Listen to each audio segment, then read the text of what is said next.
السلام علیکم ورحمۃ اللہ وبرکاتہ۔ معزز ناظرین و سامعین، آج الحمدللہ اللہ تعالیٰ کے فضل و کرم اور خصوصی معاونت کے ساتھ ہم قرآن کریم کے مضامین پر مشتمل دروس کے سلسلے کو شروع کرنے جا رہے ہیں۔ ان کو خود بھی سنیے اور سمجھنے کی کوشش کیجیے اور اپنے دوست احباب سے بھی شیئر کر دیجیے۔ ناظرین و سامعین، ہمارے دروس کا آغاز قرآن کریم کے پہلے پارے سے ہو رہا ہے اور قرآن کریم کے پہلے پارے کا آغاز سورۃ الفاتحہ سے ہو رہا ہے۔ سورۃ الفاتحہ قرآن کریم کی پہلی سورت ہے۔ جب بھی آپ تلاوت کے لیے کسی سورت کو کھولتے ہیں، اوپن کرتے ہیں، تو آپ کے سامنے 6 باتیں لکھی ہوئی ہوتی ہیں جن کو آپ دیکھتے ہیں۔ ممکن ہے آپ نے کبھی غور نہیں کیا ہوگا۔ ان 6 چیزوں کو ہم سمجھیں گے تو اس کے بعد آگے چلیں گے۔ سب سے پہلے اس سورت کا نام لکھا ہوتا ہے، اور پھر وہ سورت مکی ہے یا مدنی ہے اس کے بارے میں لکھا ہوتا ہے، اور پھر اس سورت کی دائیں جانب ایک نمبر لکھا ہوتا ہے۔ اس ترتیب کو ہم ترتیب توقیفی کہتے ہیں، اور ایک نمبر بائیں جانب لکھا ہوتا ہے۔ اس ترتیب کو ہم ترتیب نزولی کہتے ہیں۔ یہ ترتیب توقیفی کیا ہے، نزولی کیا ہے، اس کی وضاحت آگے انشاءاللہ آ جائے گی۔ اور نمبر 5، سورت کے رکوع لکھے ہوتے ہیں، یہ کتنے رکوعات پر یہ سورت مشتمل ہے۔ نمبر 6، اس سورت کی آیات لکھی ہوتی ہیں۔ تو بہرحال ہم سب سے پہلے اس سورت کے نام کے بارے میں جان لیتے ہیں۔ سورت الفاتحہ کو فاتحہ کیوں کہتے ہیں؟ فاتحہ بمعنی افتتاح، آغاز، کیونکہ قرآن کریم کو آپ جب بھی کھولتے ہیں تو آپ کے سامنے جو سورت آتی ہے وہ سورت الفاتحہ ہے۔ تو قرآن کریم کا آغاز اور افتتاح سورت فاتحہ سے ہوتا ہے۔ اسی مناسبت سے اس سورت کا نام سورت الفاتحہ رکھ دیا گیا۔ اور بھی بہت سارے سورت کے نام ہیں، سورت الشفا اور ام القرآن وغیرہ وغیرہ۔ سورت الشفا اس لیے کہتے ہیں کہ اس سورت کو اگر آپ خود پڑھ کے دم کر لیتے ہیں پانی وغیرہ کے اوپر، یا خود کو دم کرتے ہیں، مریض کو دم کر دیتے ہیں، تو اللہ تعالیٰ اس کی برکت سے شفا عطا فرما دیتے ہیں۔ اور اس کو ام القرآن بھی کہتے ہیں۔ ام القرآن یعنی قرآن کی ماں۔ اس کی وجہ یہ ہے کہ قرآن کریم کے اندر جتنے بھی مضامین اللہ تعالیٰ نے بیان کیے ہیں وہ سارے کے سارے اجمالاً، خلاصتاً، مختصر طور پر سورۃ الفاتحہ کے اندر موجود ہیں۔ قرآن کریم کے اندر جو بنیادی مضامین بیان ہوئے وہ 3 ہیں: توحید، رسالت اور آخرت۔ یہ تینوں مضامین سورۃ الفاتحہ کے اندر موجود ہیں۔ تو اسی مناسبت سے اس سورت کو ام القرآن یعنی قرآن کریم کی ماں کہا گیا ہے۔ اب دوسرا نمبر ہے کہ یہ سورت مکی ہے۔ مکی عموماً اس سورت کو کہتے ہیں جو مکے میں نازل ہو، مدنی وہ جو مدینے میں نازل ہو، لیکن مفسرین کی اصطلاح میں مکی اس سورت کو کہتے ہیں جو ہجرت سے پہلے نازل ہوئی ہو، اور مدنی اس سورت کو کہتے ہیں جو نبی کریم صلی اللہ علیہ وسلم کی ہجرت کے بعد نازل ہوئی ہو۔ تو یہ سورت مکی ہے۔ اس سے آپ کو پتہ چل گیا کہ یہ سورت ہجرت سے پہلے نازل ہوئی ہے۔ نمبر 3، ترتیب توقیفی یعنی دائیں جانب اس سورت کے جو نمبر لکھا ہوا ہے 1 نمبر۔ عام الفاظ میں ترتیب توقیفی کو یوں سمجھ لیجئے کہ قرآن کریم کے اندر موجود صورتیں جس ترتیب کے اوپر لکھی ہوئی ہیں اسی ترتیب کو ترتیب توقیفی کہتے ہیں۔ اور ترتیب توقیفی کی جو صحیح ڈیفینیشن ہے وہ یہ ہے، تعریف یہ ہے، یعنی وہ ترتیب جو مشیت پر موقوف تھی، یعنی اللہ نے جو بتائی ہے، جو اللہ کی مشیت، اللہ کے حکم کے مطابق قائم کی گئی ہے، اسی ترتیب کو ترتیب توقیفی کہتے ہیں۔ اور یہ جو صورتوں کی ترتیب ہے یہ اللہ تعالیٰ نے بذریعہ وحی حضرت جبرائیل کے توسط سے نبی صلی اللہ علیہ وسلم کو بتلائی کہ کس صورت کو پہلے رکھنا، کس کو بعد میں رکھنا ہے۔ تو نبی صلی اللہ علیہ وسلم نے ایسے ہی کیا۔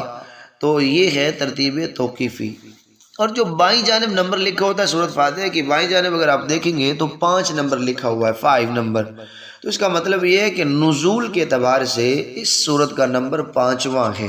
قرآن کے اندر جس ترتیب سے صورتیں درج ہیں اس اعتبار سے پہلا، اور ترتیب نزولی کے اعتبار سے یہ 5ویں نمبر پر نازل ہوئی ہے۔ اور رکوع اس کا 1 رکوع ہے، اور آیات اس کی 7 آیات ہیں۔ اب آتے ہیں سورۃ الفاتحہ کے مضامین کی طرف۔ اس کے اندر 3 مضمون بیان ہوئے ہیں جو پورے قرآن کے اندر مضمون بیان ہوئے ہیں: توحید، رسالت اور آخرت۔ سورۃ الفاتحہ کی ابتدائی جو 2 آیتیں ہیں: الحمدللہ رب العالمین الرحمن الرحیم، ابتدائی 2 آیتیں، اور چوتھی آیت ایاک نعبد و ایاک نستعین، پہلی دو آیات اور چوتھی آیت کے اندر اللہ تعالیٰ نے اپنی توحید کو بیان کیا ہے۔ توحید کسے کہتے ہیں؟ توحید کہتے ہیں اللہ تعالیٰ کی ذات کو ذات اور صفات کے اعتبار سے ایک ماننا۔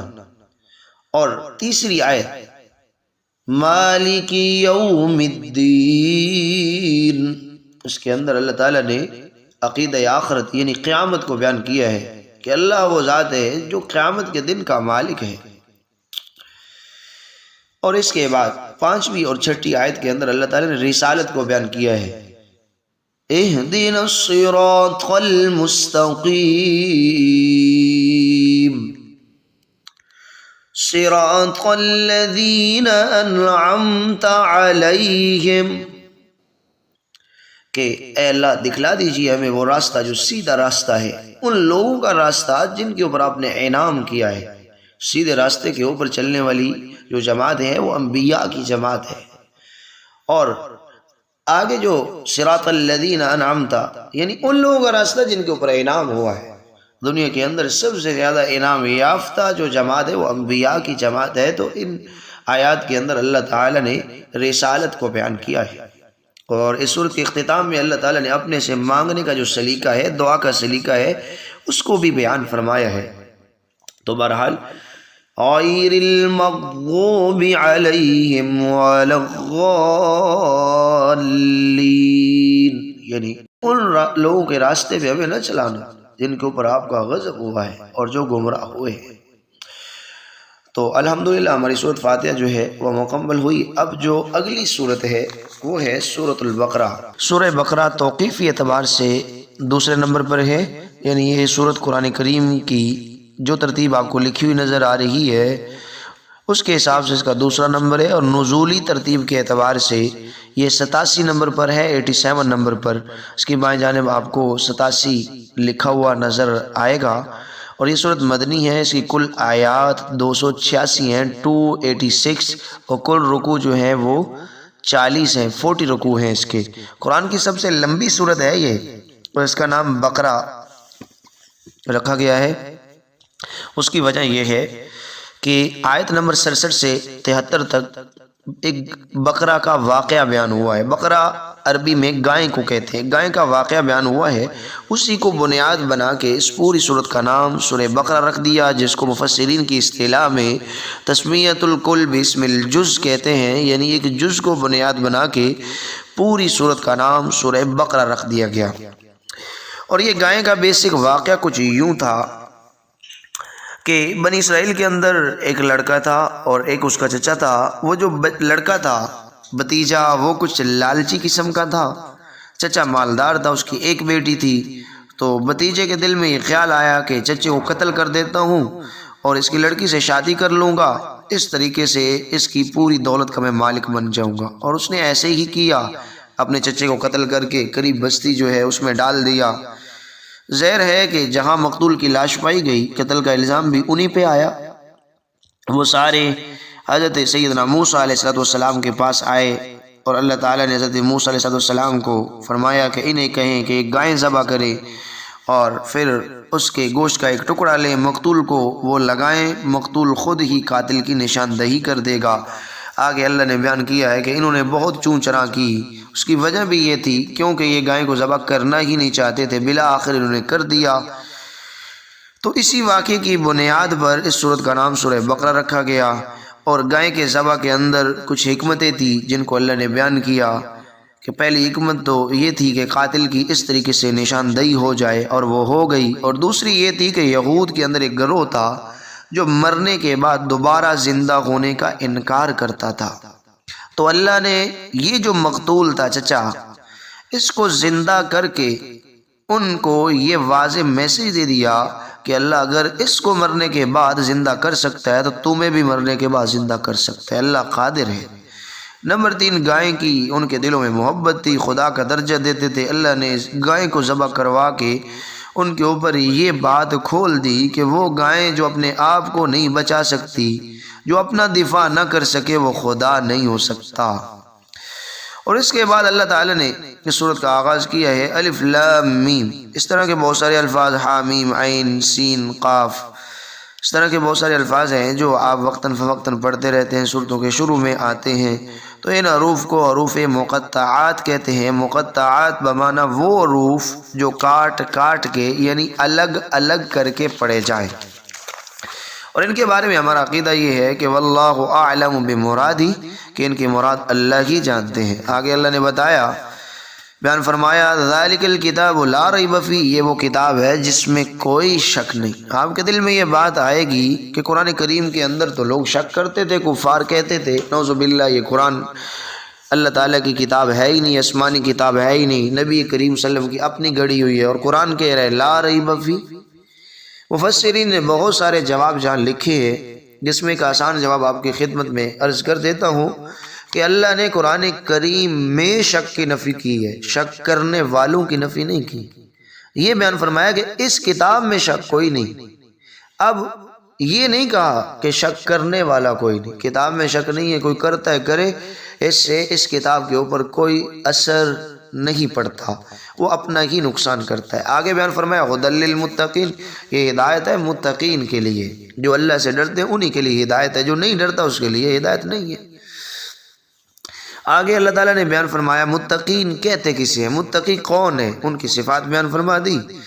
فرمایا الذین یؤمنون بالغیب، متقی وہ ہے، پہلی صفت یہ ہے کہ وہ غیب پر ایمان لے آتا ہے، اندیکھی جو چیزیں ہیں ان کو مانتا ہے، یعنی جنت اور جہنم یہ ساری چیزیں جو ہیں جو مرنے کے بعد سامنے آنے والی ان کو نہیں دیکھا لیکن پھر بھی مانتا ہے۔ دوسری صفت یہ ہے یقیمون الصلاۃ، کہ متقی جو ہے وہ نماز پڑھتا ہے، نماز کو قائم کرتا ہے، بے نمازی متقی نہیں ہو سکتا۔ اور آگے اللہ تعالیٰ نے وَمِمَّا رَزَقْنَاهُمْ يُنْفِقُونَ کے اندر یہ بیان فرمایا کہ جو ہم نے دیا ہے اس میں سے وہ اللہ کے راستے میں خرچ بھی کرتا ہے۔ رَزَقْنَاهُمْ، اللہ فرما رہے میرے راستے میں خرچ کر کے یہ میرے اوپر احسان نہیں کرتا، رَزَقْنَا ہمارے دیے ہوئے میں سے ہی یہ دیتا ہے، اس کا اپنا تو ہے ہی نہیں، ہمارے دیے ہوئے رزق میں سے یہ متقی جو ہے وہ آگے اللہ کے راستے میں خرچ بھی کرتا ہے۔ اس کے بعد اللہ نے بیان فرمایا کہ یہ والذین یؤمنون بما انزل الیک وما انزل من قبلک، کہ یہ آسمانی کتابوں کے اوپر ایمان لے آتا، وبالآخرۃ هم یوقنون، یہ آخرت کے اوپر یقین رکھتا ہے، آخرت کو بھی مانتا ہے۔ اور آگے بیان فرما دیا کہ جو متقین ہیں، جو متقی ہیں جن کے اندر یہ صفات موجود ہیں، اولئک علی ھدی من ربہم، وہ ہدایت پر بھی ہیں، اور وَأُولَئِكَ هُمُ الْمُفْلِحُونَ، اور یہ کامیاب بھی ہیں۔ تو ہمیں چاہیے، دیکھنا چاہیے، اگر ہمارے اندر یہ صفات ہیں تو اللہ کا شکر کرنا چاہیے، اگر نہیں ہیں تو ان کو پیدا کرنے کی کوشش کرنی چاہیے۔ اس کے بعد اللہ تعالیٰ نے اگلی دو آیتوں کے اندر کفار کا ذکر کیا ہے، اور پھر اللہ تعالیٰ نے ان کا انجام ذکر کیا ہے کہ وَلَهُمْ عَذَابٌ عَظِيمٌ، ان کو ڈرائیں نہ ڈرائیں، یہ نہیں ماننے والے، اور نہ مان کر قرآن کریم کو نہ مان کر یہ ہمارا کوئی نقصان نہیں کر رہے، اپنا نقصان کر رہے ہیں، ان کے لیے آخرت میں دردناک عذاب ہے، بڑا عذاب ہے۔ اور اس کے بعد اللہ تعالیٰ نے اگلی جو 13 آیتیں ہیں ان کے اندر منافقین کے 12 اوصاف کو ذکر کیا ہے، ان کو بڑی توجہ کے ساتھ سنیے۔ اگر ان میں سے کوئی ایک وصف بھی ہمارے اندر پایا جا رہا ہے تو ہمیں اس وصف کو نکالنا چاہیے، یہ ہماری تباہی کا سبب بن سکتا ہے۔ نمبر 1، یہ جھوٹ بولتے ہیں۔ آج جھوٹ عام ہو چکا ہے، آج کا مسلمان بغیر ضرورت کے جھوٹ بولتا ہے، ضرورت پڑے نہ پڑے ہر صورت میں جھوٹ انسان کو برباد کر دیتا ہے، جس کے بارے میں اللہ فرماتے ہیں لعنت اللہ علی الکاذبین، جھوٹے پہ لعنت ہے، لعنت بمانا رحمت سے دوری، تو اس لیے جھوٹ سے ہمیں بچنا چاہیے۔ نمبر 2، منافقین کی دوسری دھوکہ دیتے ہیں، یخادعون اللہ والذین آمنوا، تو ہمیں چاہیے آیا ہمارے اندر دھوکہ تو نہیں پایا جا رہا، آئے دیکھیں آپ دھوکے کے علاوہ کام ہی کوئی۔ نمبر 3، یہ بات نہیں سمجھتے، جس کو قرآن کریم نے بیان فرمایا لا یشعرون، اور آج ہم بھی بات سمجھنے کے لیے تیار ہی نہیں، نیکی کی بات ادھر سے سنتے دوسرے کان، ایک کان سے سنی دوسرے سے نکال دی۔ نمبر 4، حسد و تکبر، اس طرح کی بیماریوں میں ہم سبھی مبتلا ہیں۔ نمبر 5، مکر و فریب۔ نمبر 6، یہ بے وقوف ہے، ہم بھی بے وقوف ہیں۔ اگر انسان نماز چھوڑ دے یہ دنیا کے پیچھے، تو گویا کہ وہ دنیا کی زندگی کو آخرت کے اوپر ترجیح دے رہا ہے، تو اس سے بڑھ کے بے وقوف کون ہو سکتا ہے؟ نمبر 7 مذاق. آج مذاق عام ہو چکا ہے، ایک دوسرے کا مذاق اڑانا. فساد، جہالت، اس سے بڑی اور جہالت کیا ہو سکتی ہے کہ دینداری کو چھوڑ کر دنیا کے پیچھے بھاگنا، اللہ کے احکامات کو توڑنا. نمبر 10 یہ گمراہ ہیں، یہ ساری چیزیں ہمارے اندر پائی جا رہی ہیں. نمبر 11 ان کے مزاج میں شک ہے، ہر بات پہ شک کرتے ہیں.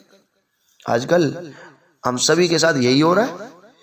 ایک اچھا خاصا مومن ہے، ایسے خواہ مخواہ اس کے بارے میں ہم شکوک و شبہات میں پڑے. ان چیزوں سے ہمیں باز آنا چاہیے. ایمان والوں کا مذاق کرتے ہیں یہ منافقین. آج ہمارے اندر یہ ساری چیزیں پائی جا رہی ہیں. ایک آدمی نے اگر دوسرے کو نماز کی دعوت دے دی تو اگلا کہتا ہے مجھے پتہ ہے، میں بھی مسلمان ہوں، میں جانتا ہوں کہ نماز میرے اوپر فرض ہے، وغیرہ وغیرہ. ایسے ایسے الفاظ وہ آگے سے سناتا ہے کہ کہنے والا بیچارہ اسے اس کے دل کے اوپر بہت برا اثر پڑتا ہے.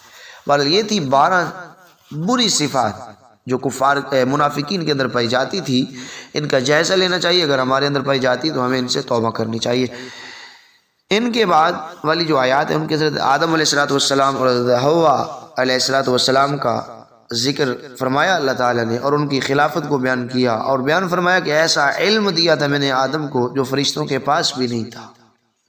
اور پھر فرشتوں کو اللہ تعالیٰ نے حکم دیا سجدہ کرنے کا، سبھی نے کیا، ابلیس نے نہیں کیا. اس نے سجدہ کرنے سے، اللہ کا حکم ماننے سے انکار کیوں کیا؟ کیونکہ اس کے اندر تکبر تھا. آج مجھے اور آپ کو بھی دیکھنا چاہیے، آیا میرے اور آپ کے دل میں تکبر تو نہیں ہے؟ اگر ہے تو توبہ کریں. یہ تکبر جو ہے اگر یہ شیطان کو ذلیل کر سکتا ہے تو ہمیں بھی کر سکتا ہے. پھر اس کے بعد اللہ تعالیٰ نے یہود کا تذکرہ کیا ہے. کئی جگہ قرآن میں بہت ساری جگہوں پہ یہود کا تذکرہ کیا ہے. سب سے زیادہ جو یہود کا ذکر آیا ہے وہ سورہ بقرہ میں آیا ہے. اور پھر اللہ تعالیٰ نے یہودیوں کو جو ان کے اوپر اللہ تعالیٰ نے نعمتیں کی تھی وہ یاد دلائی ہیں کہ تم یا بنی اسرائیل اذکروا نعمتی التی انعمت علیکم واوفوا بعہدی اوفی بعہدکم، کہ یاد کرو میری نعمتوں کو، میں نے کتنی نعمتیں کی تمہارے اوپر. وہ کل 9 نعمتیں ہیں. نمبر 1 بہت سارے انبیاء بنی اسرائیل میں ہوئے. نمبر 2 مالی خوشحالی ان کو عطا کی. نمبر 3 عقیدہ توحید اور ایمان سے انہیں نوازا. نمبر 4 فرعون کے مظالم سے ان کو نجات دی. نمبر 5 جب یہ فرعون پیچھے فرعون آگے دریا نیل، اللہ تعالیٰ نے ان کے لیے دریائے سے راستے نکالے. نمبر 6 ان کے سامنے فرعون کو غرق کیا. نمبر 7 صحرائے سینا میں ان کے اوپر من و سلوہ نازل فرمایا. نمبر 8 سائے کے لیے بادلوں کا انتظام فرمایا. نمبر 9 جب لاٹھی پتھر پر ماری تو اس میں سے 12 چشمے اللہ نے جاری فرما دیے. 12 قبیلے تھے، 12 چشمے، ہر ایک نے اپنی پینے کی جگہ کو پہچان لیا. یہ اللہ کے انعامات تھے. تو بجائے ان کو کہ یہ اللہ کا شکر کرتے، انہوں نے ناشکری کی. اس کے بعد ان کی بری حرکات کو اللہ نے ذکر فرمایا. نمبر 1 کی بری حرکات اگر وہ ہمارے اندر پائی جاتی ہیں، یہودیوں والی بری حرکات، تو ہمیں بھی چاہیے ان سے توبہ کریں. نمبر 1 حق کو چھپانا. نمبر 2 نبوت کا انکار کرنا. نمبر 3 بچڑے کو معبود بنانا جو سامری نے بنایا تھا اور یہ اس کی پوجا کرنے لگے. نمبر 4 سرائے سینہ میں جو من و سلوہ ان کے اوپر اللہ تعالیٰ نے نازل فرمایا تو اس کی انہوں نے ناشکری کی تھی. انہوں نے کہا تھا کہ ہم تنگ ہو گئے ہیں، اسے کھا کر کے دال وغیرہ یا کوئی اور چیز ہونی چاہیے. نمبر 5 جھک کر کے اللہ تعالیٰ نے فرمایا کہ جھک کر اس بستی میں داخل ہو اور زبان کے اوپر حتتن کے الفاظ لے آؤ، یہ کہتے ہوئے داخل ہو کہ اللہ ہمیں معاف فرما دے. انہوں نے بجائے جھک کے داخل ہونے کے اپنے ٹانگوں کو سمیٹ لیا اور گردن کو سیدھا رکھا اور ایسے گھسٹ کے اندر داخل ہوئے، اللہ کے حکم کے اوپر عمل نہیں کیا. اور حتتن کہنے کی بجائے ہندتن کہنے لگے. ہندتن کہتے ہیں گندم کو، آٹا، روٹی. یہ ہندتن کہتے ہوئے وہاں سے داخل ہوئے، یعنی اللہ کے دونوں حکموں کے اوپر عمل نہیں کیا. نمبر 6 ناحق نبیوں کا قتل. نمبر 7 بد عہدی کا ارتکاب کرنا. نمبر 8 ان کے قلوب سخت ہو گئے تھے، پتھر سے بھی زیادہ سخت. نمبر 9 انہوں نے لفظی اور معنوی تحریف کی، جہاں دل کیا وہاں لفظ بدل دیے، معنی بدل دیے. نمبر 10 یہ مرضی کرتے تھے، دل کیا تو مان لیا، عمل کر لیا، نہیں تو نہیں۔ نمبر 11 ان کے یہ بغض بہت زیادہ رکھتے تھے۔ نمبر 12 دنیاوی زندگی سے بڑی محبت کرتے تھے۔ نمبر 13 یہ فرشتوں سے بھی بیزار ہو گئے تھے، تنگ ہو گئے تھے۔ نمبر 14 نجومی پن کو اچھا سمجھتے تھے، یہ نجومی کے پاس جانا اس کو بہت اچھا سمجھتے تھے۔ نمبر 15 میاں بیوی یعنی شوہر اور بیوی کے درمیان لڑائی جھگڑا کروانے والے اعمال اور یہ تعویذات، ان چکروں میں پڑے رہتے تھے۔ نمبر 16 جنت کا دعویٰ کرتے تھے کہ ہم ہی جانتی ہیں جنت ہمارے لیے بنائی گئی ہے اور ہم ہی حق پر ہیں، باقی سب غلط ہیں۔ پھر نبی کریم صلی اللہ علیہ وسلم کو انہوں نے دعوت دی کہ آپ بھی یہودی یا نصرانی ہو جائیں۔ پھر اللہ تعالی نے فرمایا کہ آپ انہیں کہہ دیں میں تو ملت ابراہیم پر ہوں، حضرت ابراہیم علیہ السلام کے دین پر ہوں۔ اس کی وجہ یہ تھی کہ حضرت ابراہیم علیہ السلام کے ساتھ ان سبھی کی عقیدت تھی۔ اور پھر حضرت سیدنا ابراہیم علیہ السلام کا خوب ذکر فرمایا اور ان کی آزمائشوں کو ذکر فرمایا۔ اللہ فرماتے ہیں میں نے بڑی بڑی آزمائشوں میں ڈالا لیکن میرا ابراہیم کامیاب ہوا۔ پہلی آزمائش حضرت ابراہیم پر یہ تھی کہ ان کے والد بت پرست تھے، دوسری انہیں قوم سے ٹکرانا پڑا، نمبر 3 نمرود سے باس و مباحثہ، نمبر 4 آگ میں انہیں نمرود نے پھینکا، یہ بھی بہت بڑی آزمائش تھی، نمبر 5 انہیں وطن چھوڑنا پڑا، نمبر 6 مکہ میں انہیں بیوی اور بچے کو بے سہارا چھوڑنا پڑا، اور پھر انہیں اس معصوم بچے کو ہاتھوں سے ذبح کرنے کا جو حکم تھا، یہ بھی بڑی اللہ کی آزمائش تھی۔ اللہ فرماتے ہیں میں نے بڑی آزمائشوں میں ڈالا، میرا ابراہیم ہر آزمائش میں کامیاب ہوا۔ اور پھر حضرت ابراہیم علیہ السلام نے کچھ دعائیں کی تھی، اللہ تعالیٰ نے ان کو قبول فرمایا کہ اس مکہ کو اللہ جی اس کو امن کا گہوارہ بنا، اللہ نے بنا دیا، اور اس کے اندر اللہ جی رزق کی فراوانی فرما، اللہ تعالیٰ نے دنیا جہان کی ہر چیز وہاں سے ملتی ہے۔ اور پھر دعا کی اللہ جی میری نسل سے جو ہے وہ آخری نبی پیدا فرما دو، حضرت سیدنا محمد رسول اللہ حضرت ابراہیم علیہ السلام کی نسل سے ہیں۔ بل ملت ابراہیم حنیفہ، پھر حضرت ابراہیم علیہ السلام کے دین کو حنیف کہا گیا، یعنی سیدھا دین، ایسا دین جس کے اندر کوئی ٹیڑھا پن نہیں ہے۔ پھر اللہ نے فرمایا کہ میرا محبوب پیغمبر یہ اس وقت تک راضی نہیں ہوں گے جب تک آپ اپنے دین کو چھوڑ کر ان کی مان نہیں لیتے، اور سن لیجئے اس کے اندر آپ کی تباہی ہے۔ اور پھر اللہ تعالی نے فرمایا اختتام میں، اللہ تعالی نے فرمایا کہ صبغۃ اللہ ومن احسن من اللہ صبغہ، کہ چاہیے کہ تم اللہ کے رنگ میں سارے رنگ جاؤ۔ اللہ کا رنگ کیا ہے؟ یعنی انسان کو چاہیے کہ اللہ کے رنگ میں اپنے آپ کو رنگ لے۔ اللہ کا رنگ کیا ہے؟ اللہ کا رنگ یہی ہے کہ انسان اللہ تعالیٰ کے احکامات اور نبی کریم صلی اللہ علیہ وسلم کی سنتوں کو اور ان کی زندگی کو سامنے رکھ کے اپنی زندگی کو بسر کرے۔ اس کے بعد اللہ تعالیٰ نے بیان فرمایا کہ اے میرا محبوب پیغمبر آپ کو پریشان ہونے کی ضرورت نہیں ہے، یہ نہیں مان رہے آپ پریشان نہ ہوں۔ اللہ نے فرمایا کہ لہا ما کسبت ولکم ما کسبتم ولا تسألون عما کانوا یعملون، یہ جو کر رہے ہیں اس کا خمیازہ انہیں ہی بھگتنا پڑے گا، ان کے کیے ہوئے اعمال کے بارے میں آپ سے سوال نہیں ہوگا۔ یہ ہمارے لیے درس ہے کہ ہمیں بھی چاہیے جو ہم برے اعمال کریں گے اس کا حساب مجھے اور آپ کو دینا پڑے گا، کسی دوسرے کو نہیں دینا پڑے گا۔ تو اس لیے ہمیں چاہیے کہ اچھے اعمال کر کے جہاں سے جائیں۔ تو اس طریقے سے الحمدللہ ہمارا پہلا پارہ مکمل ہوا ہے۔